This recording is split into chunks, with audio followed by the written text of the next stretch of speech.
The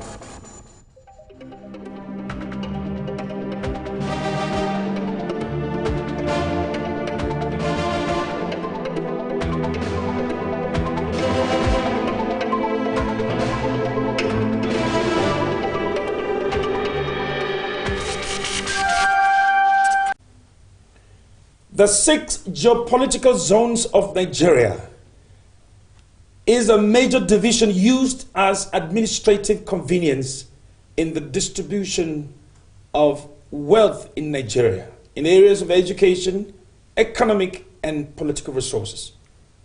Nigeria is made up of approximately 400 ethnic groups and 450 languages, with some of the ethnic groups having similarities in common political history, which is why there is a classification and merging of some Nigerian states along their geopolitical zones.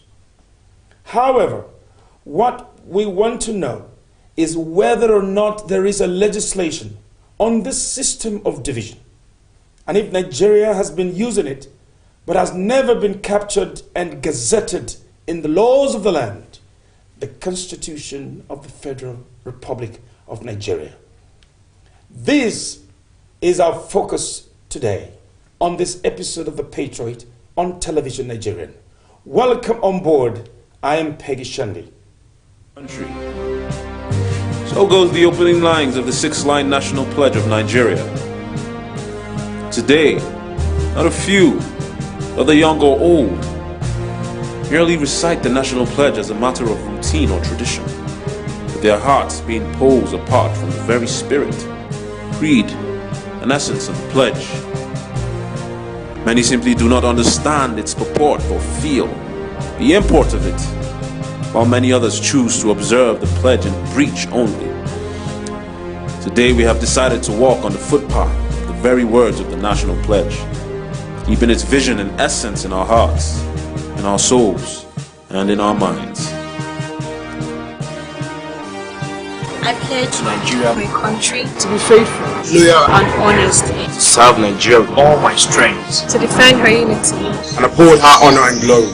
So help me God. Nigeria, no doubt, will truly be the giant of Africa, developed and well rated in all indices, if her national pledge is treated with sacred obedience. It's on us, it's our duty and responsibility to make this country a better place. Let's live the pledge.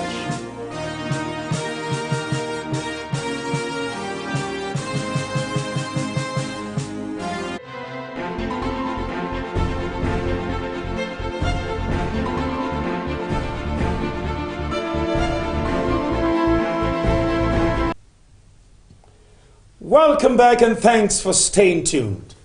Our guest who will shed more light on this very important topic is none other but the indefatigable Honorable Pam Sokpo, an honorable member of the House of Representatives, representing the good people of Buruku Federal Constituency at the National Assembly, and he hails from Benue State. He belongs to so many standing committees of agri-production, communications, Federal Capital Territory, ICT, IDPs, gas resources, and several other very important standing committees at the National Assembly. Honorable, welcome to the Patriot on Television Nigerian. Thank you very much, Peggy. It's good to have you here, looking very beautifully dressed and Thank you. Smelling good. Thank you very much. Thank you very much. All right, we've heard that you are sponsoring a bill seeking to constitutionalize the geopolitical zones of Nigeria. I don't know how true is this. Is it true that you're sponsoring a bill? What exactly is the bill talking about? Well, thank you very much, Peggy. I'm very happy to be with you here today. Well, yes, to answer your question, that is true. I'm sponsoring a bill.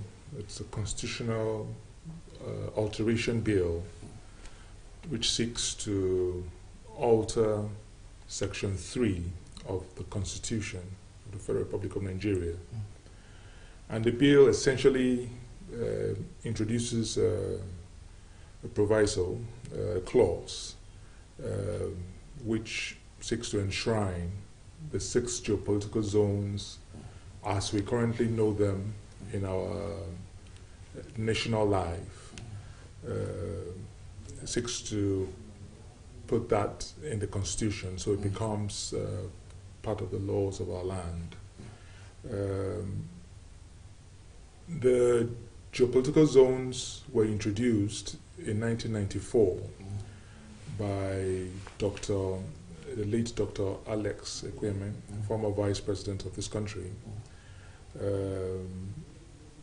during a constitutional conference. And ever since they've caught on, we have them, we use them in I mean, like you rightly mentioned earlier, in the distribution and sharing of the country's resources across economic lines, educational lines, That's right. and political lines. Yeah. I mean, we often hear the debate of the zoning of the presidency, for instance. I mean, who is going to be the president? Is it going to be the northeast or the south or the southwest? And we also have several commissions which were created by acts of the parliament, which also capture the political zones. INEC, there's the Independent Electoral Commission, Yes. The Physical Responsibility Commission, the Nigerian Communications Commission, the Federal Character Commission. There are lots of them, but several of them that within their structure, within their administrative structure, have appointed commissioners, each representing these geopolitical zones. Wow. Which is quite curious because, to my own understanding, that would make such, unconstitutional. Yeah.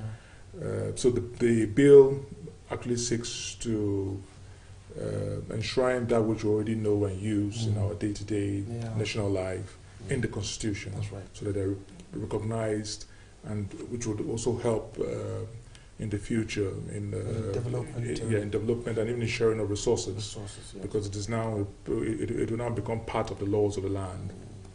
And when these resources don't move to that particular zone, now that it's been gazetted as a law, eventually, I mean, there will be, protest here and there stuff. But if you do this, all these things are not going to be happening. Yes, it would happen for much more peaceful and sharing of resources without much contention. That's very correct. I believe so. Honorable, thank you very much for this very deep thought of you. You are a new member in the National Assembly. You just got elected last year. You are just brand new in the chambers, and you have brought in something what quite a number of them who are even old-timers have not been able to put together. I want to thank you very much on that. Now, I want us to also, now that I have you here, and the whole world is watching you. You schooled in the UK, and we were able to inform them that you're talking here today on the Patriot in the studios of the television Nigerian. The state government in your constituency, they're also watching you. We are linked to the presidency, and so the presidency is also listening to you very keenly. I want to promise you that when you get out of this place, there's going to be a mobilization of the members of the National Assembly who will be thinking about legislating this, and real fast. Thank you once again. Welcome to the Patriot. Thank you very much. A school of thought has it that one major problem with Nigeria's federalism is structural imbalance. I want you to answer this question, which necessitates the regional creation and partitions along the geopolitical zones that we're talking about. And how true is this assertion, sir? Well, I would agree wholeheartedly with the assertion. The reason being that as a country, a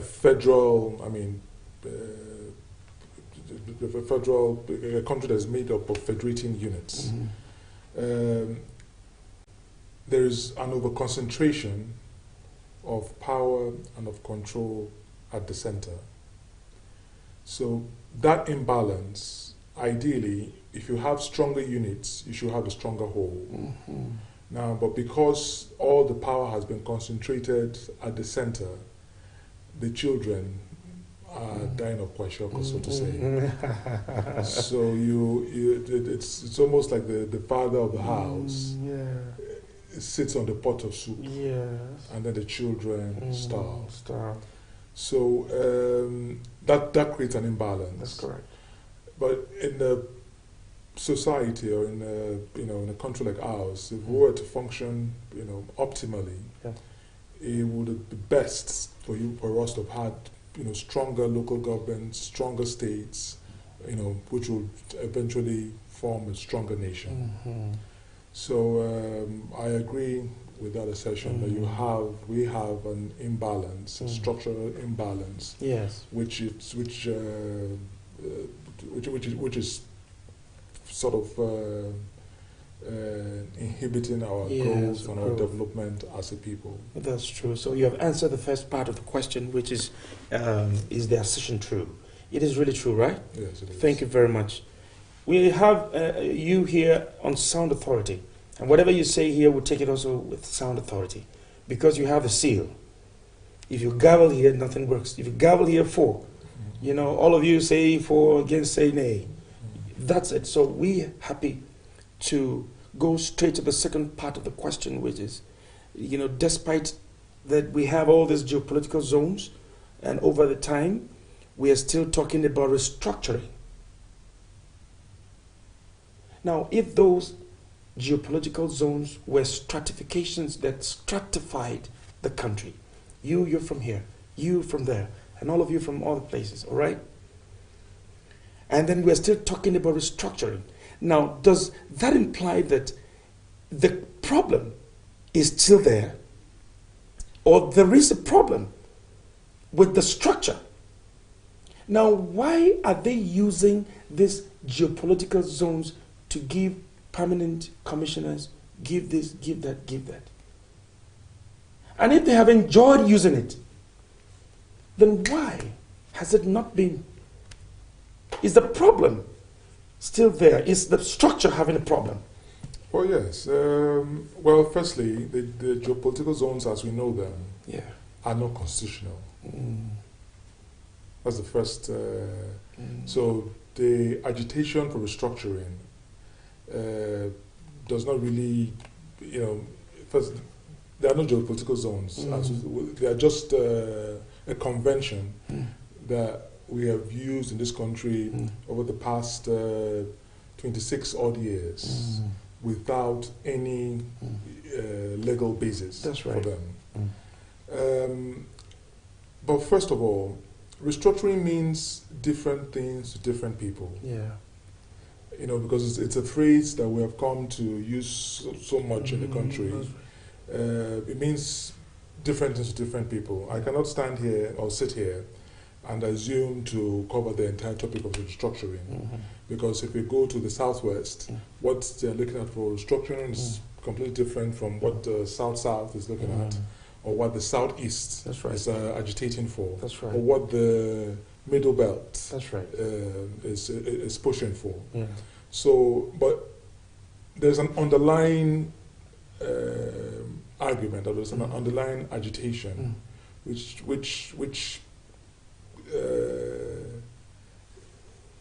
clearly speaks for itself, that there is a problem with the country as it is. There is a problem. We're not growing. We're not developing as we should. Taking into consideration all that we have in our favor. We have a population. We have the natural resources. We have the land mass. And we have the minds. We have brilliant people in this country. So we should be much further away from where we are in our national development. That's very correct. So the agitation restructuring is not so much about whether we should have more states, because some persons would agitate For more states. They are agitating for more states. Some persons are agitating for going back to regional governments. Yes. Some other persons, another group of persons are agitating for, taking out the local governments, for instance, from the Constitution. That's right. And there's a bill sponsored by one of my colleagues to that effect, that the local governments should be the business of the states. The states should create and manage the local government as they deem fit. That the federal government should have no business with local governments. That's centralizing so much. Yeah. So moving away from the centralizing too much. Yes. So we have all those agitations, but if we want to be honest with ourselves, we really need to look at the country, how the country is structured. Is it structured for efficiency, for growth, for human capital development, for infrastructural development? We need to look at all those indices and then, move forward. That's all right. But the bill, as it is, just seeks to correct an anomaly. Yeah. We have these geopolitical zones in our daily conversations as a country, but then they have no foundation. Did we just pluck them out of the thin air? What are we referring to when we say, South-South, the president should go to South-South? What is the foundation for that? If the primary law of the land does not recognize it. So that is what the bill seeks to correct, that anomaly. That's very good. Thank you very much, Honorable. I'm listening to you very deep, and that's reminding me that I'm still in a class. That you are able to think through, and you've been able to bring it up at this time. And I want to say to you that you're going to rally around all the central, the middle belt, central Nigeria states and all the legislators, and we're going to converge. And you're going to sponsor the program on media in the agitation. Because the problem is not that you have been using it. It's the fact that you have used it and you have proven that it's good. Why don't you jump? It works. Yeah. And it works. Then why don't you put it in the document that it matters? So you're not bringing a problem. You're only solving bulk of the problem. So that part will be done, and then those agitators will move ahead to dealing with the restructuring issue. Thank you very much, sir. Thank you. You're going to promise me on that you're going to rally around the legislators. You have no You're going to sponsor the program here on our television. And it's going to go far until that is done. Thank you very much. You're a patriot. Thank you very much. All right. All right, so we want to go straight to the very important aspect of perhaps the problems with the zones. Might be the lack of constitutional backing, just like you have said here. Why was it not even captured in the Constitution in the first place? And how would that help in changing the narrative of even the sponsoring of that bill? So you already said part of it, but can you just add some more light on that? Well, the 1999 Constitution, which was derived from the 1979 Constitution, of course, the geopolitical zones were mentioned or were suggested at the 1994 Constitutional Conference. And when in this democratic dispensation, due to the wisdom of our fathers, our leaders, they adopted the 1979 Constitution as the basis. So why the geopolitical zones were not captured, I'm not very certain. I don't know why. But moving forward, there is a need for them to be captured in the Constitution. And that's where we are now. That's where we are, yes. Thank you very much, sir. Beautiful. So we are going to go into another very important aspect, in which is, regional government. It's a little bit similar to the geopolitical zones. Yeah, it's similarity, because they're still talking about regions, all right? And so some states, they're not viable enough, to be able to stand for themselves or fend for themselves. As you talked about, too much power is concentrated at the center. But you see, if the power is taken away from the center, there are other states that can survive. And then you are going to deal with this in terms of, that legislation that you're seeking to have these geopolitical zones captured, at the same time dealing with the viability of certain states, and then also trying to ratify the fact that the decision you're taking is not actually going to affect other states that are not viable enough. Now we're going to take a very short break, and when we return, you're going to blast fully on that. All right, thank you very much. We will go on a break, and when we return, we will have more from Honorable Pam Sopo.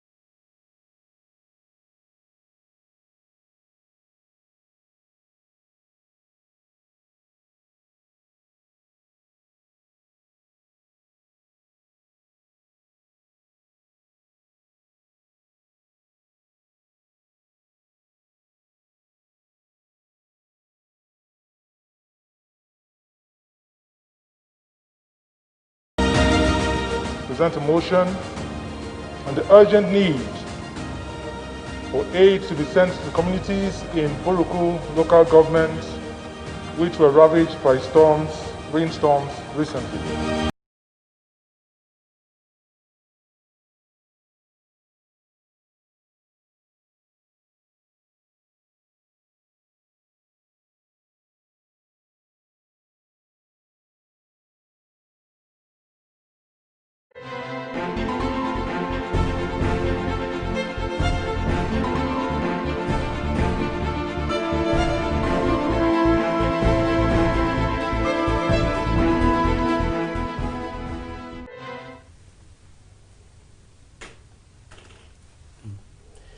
We have been talking to Honorable Pam Jimmy Sopo.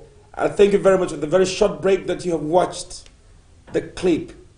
I would like to welcome you back as we return back to the studios to listen to Honorable Pam Sopo give us the blasting of his life. Thank you very much. Honorable Thank you. Pam Sopo, you are wonderful. You have watched yourself there in the clip. You have seen the way you were blasting rounds, and it's very interesting. We watch you very well. Don't joke with the media. The media has a power. And what is going on right now is that you are a patriot. And you have sponsored a program. I mean, you call it program or you call it, what do you call it? I'm not a member of a bill. You know, I know NEPA bills, I don't know bills. All right, so the viability of some states, right? Yes. Do they have the capacity, the resources, you know? Now, there is one thing that will go for in advantage, that there's a central government controlling everything. There is also a disadvantage if they don't control. Now, whatever policies that we have in place may go for in favor sometimes and also go against, you know, sometimes not in favor. So talk about the viability of the states that may not have the resources enough, that totally depend on the central government, and why that you want to talk a bit about that in the course of your sponsoring this bill. Okay. Thank you very much. Thank you once more, Peggy. Yeah.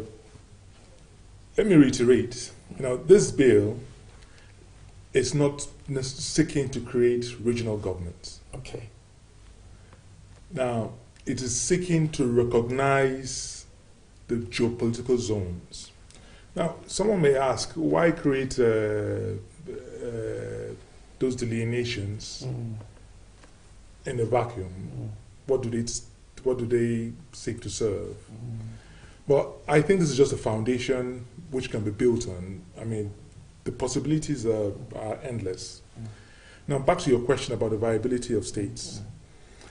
The number one resource of any country, of any nation, any people, is the people themselves.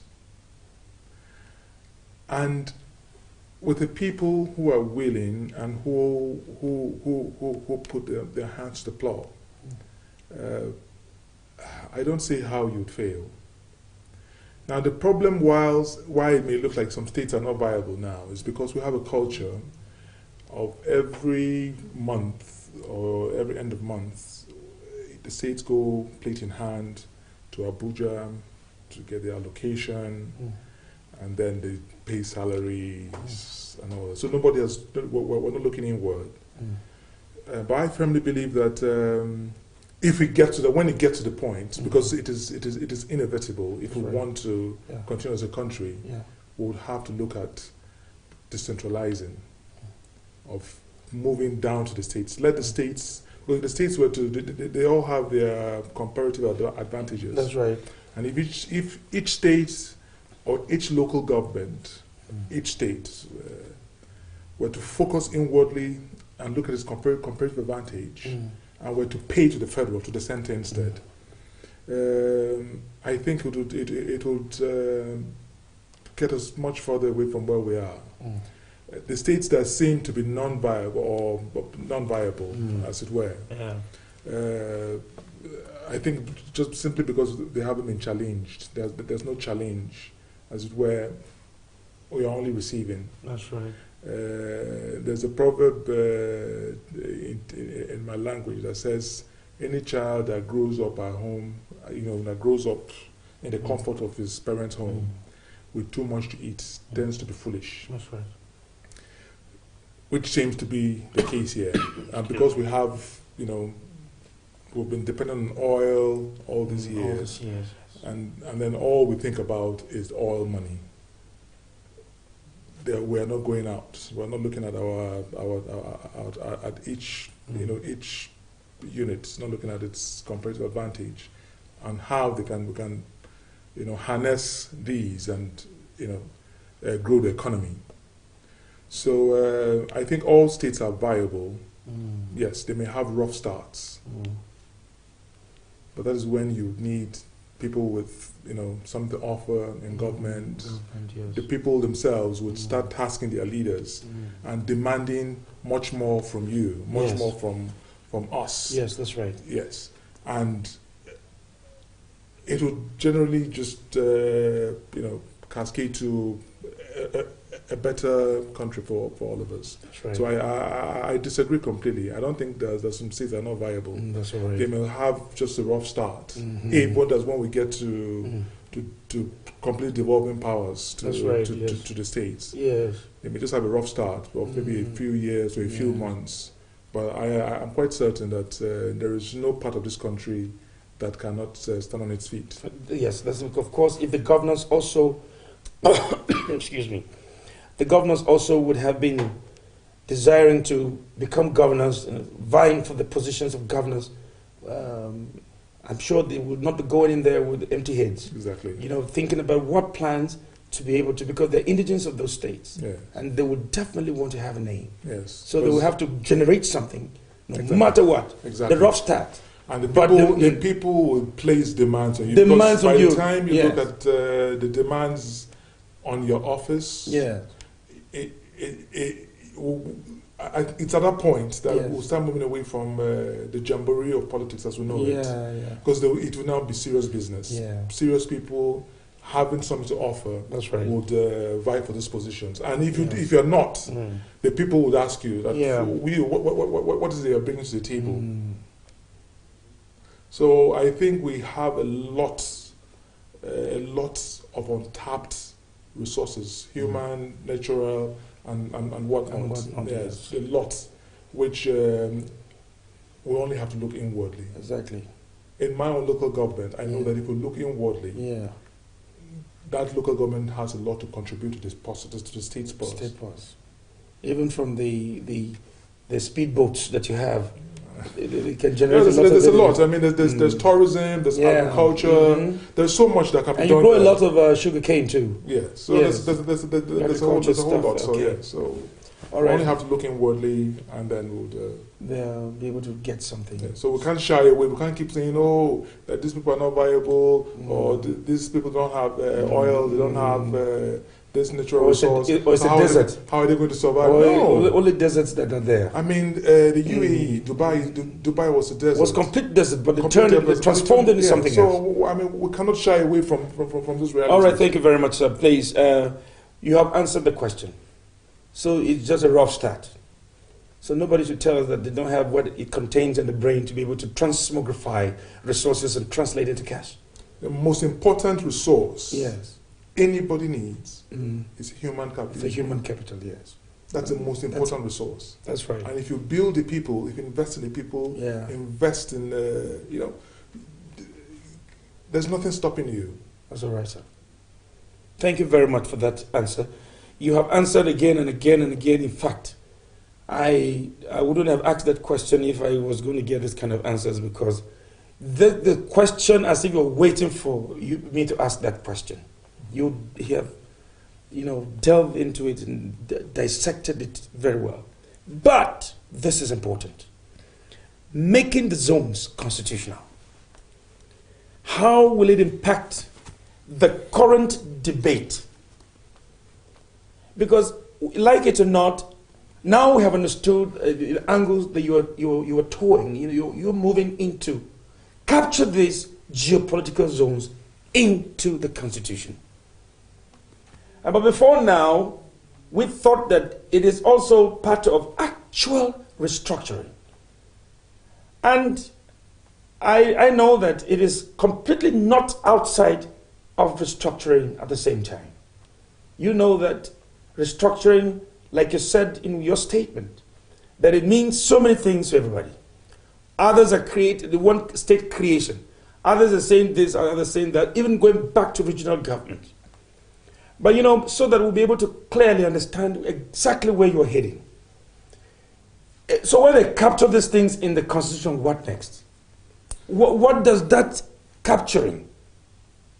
Now that you have cleared the air on, it is not exactly restructuring, but I want to put it to you that it is part of restructuring. It is, yes. But this part of the restructuring that you are talking about is the one that is directing into catching this thing and putting it into the document called the Constitution. When it is captured in the Constitution, then what next? Well, like I said, it provides a foundation, a broad-based foundation for Nigerians to start to have a conversation. The direction the conversations will go, I cannot clearly tell you this on that. But it is important that we have, that foundation. Now, like I mentioned earlier, there's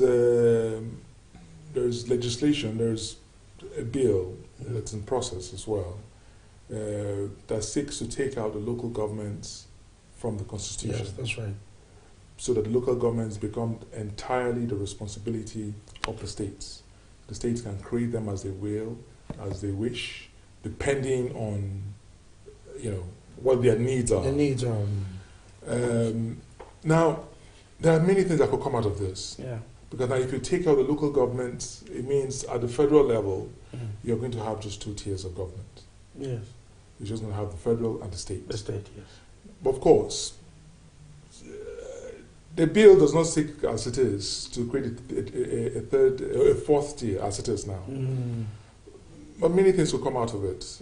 Like you said, it is restructuring in a very, subtle manner. Yeah, We're man. looking Yes, at how, that's right. how, how do we build How on do this? we build on this? Yes. But I feel that it's important that we lay this foundation. That's right. Before other things. Before other things, Oh, yes. my. Now, when we lay the foundation, we'll have conversations. We're going to have consultations Yes. with people across, the different Regions, states, regions, or zones. Yeah.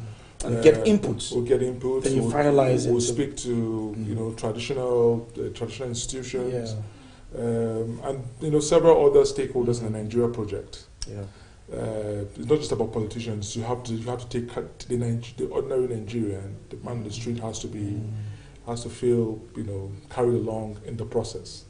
So by the time we lay the foundation, whatever structure it is that we're going to build. But this has to be a solid foundation. Solid foundation.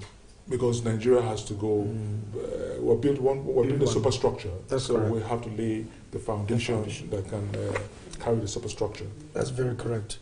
Honorable, thank you very much for laying the foundation.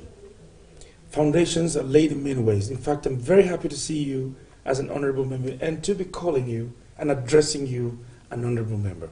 Several years ago when you were back in Boko, before you traveled back to the United Kingdom, if anyone told me that you were going to be an honorable member, I would say no.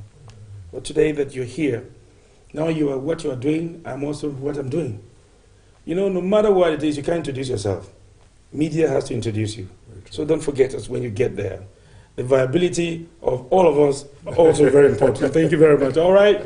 So I want to also say that it's nice to hear you tell us so much about the foundations, of course, upon which every structure stands. If there is no good foundation, then you're just wasting your time. Now, can you mention the geopolitical zones that we have? I just wanted to call them the way you wanted to appear in the Constitution. Okay. We have the northwest, northeast, have the middle belt. Middle belt. Middle belt, yes. Middle belt. Middle belt, which replaces the north central, as we know it now. Yeah. We have the southwest, the southeast, and the south-south. South-south. Yes.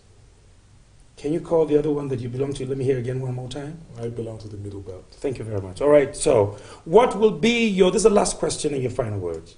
What will be your recommendations for true federalism, especially considering capture of the zones in the Constitution? What will be your recommendations? Now tell us what is on your mind, your recommendations generally, you know, and your final words. Well, like I said, federalism indicates that you have federating units, you know, that make up, I mean, they have similar economies, similar, each of the units, That's of right. course, will have a similar economy, similar culture, Yeah. they'll have a similar, focus. Yeah. But all in all, they belong to the federal. Yes, Yes. it's a unity. So in the diversity, the fact that you have 400 languages, Yeah. or 400 ethnic groups and 450 languages, or I think it's more. The fact that you have all that does not mean that our diversity should work against us. Okay. Now, but if you have those stronger federating units, Yeah. which collapse into the unified, That's right. the unified government. Government. Okay. I think would be a much stronger nation. Nation. With the federal government, with the center, focusing on things like foreign policy, on international trade, That's right. and border control. And stuff like that. Yeah. But the states focus on the economy. They focus on, of course, we have federal policies that govern things like education and many other aspects of our national life. That's right. So, my recommendation will be a devolution of powers That's right. down, much better, down to the grassroots. So that the people can be connected. So the people can identify much more easily with their governments. As it is, the governments are too far away from the people. That's right. The federal government is too far from the ordinary Nigerian. The state governments are also too far from the people. Yeah. But then the local governments that would have been the closest to the people are more or less dead, because they have not been given a good enough environment to thrive and function and serve the people. That's right. So I would like to see a situation whereby you have stronger local governments leading to stronger states, and then possibly regional governments, and then the federal government. Federal government. Yes. Thank you very much, sir. you speak so much with passion and then getting the people closer to the government. Can you just tell us a bit? Now, this is I just had the inspiration to ask you this. What kind of passion do you have in politics? What are the values? What do you stand for? What are the, how do you call it? The things you love to do as a politician. The things that touch your mind. Yeah. Well, I mean, like you mentioned earlier, Yeah. I'm a new entrant, Yeah. a relatively new entrant Yeah. into the political arena. Right. I have a passion for my people and a passion for people. That's right. I'm interested, very keenly interested in justice, equity, and fairness.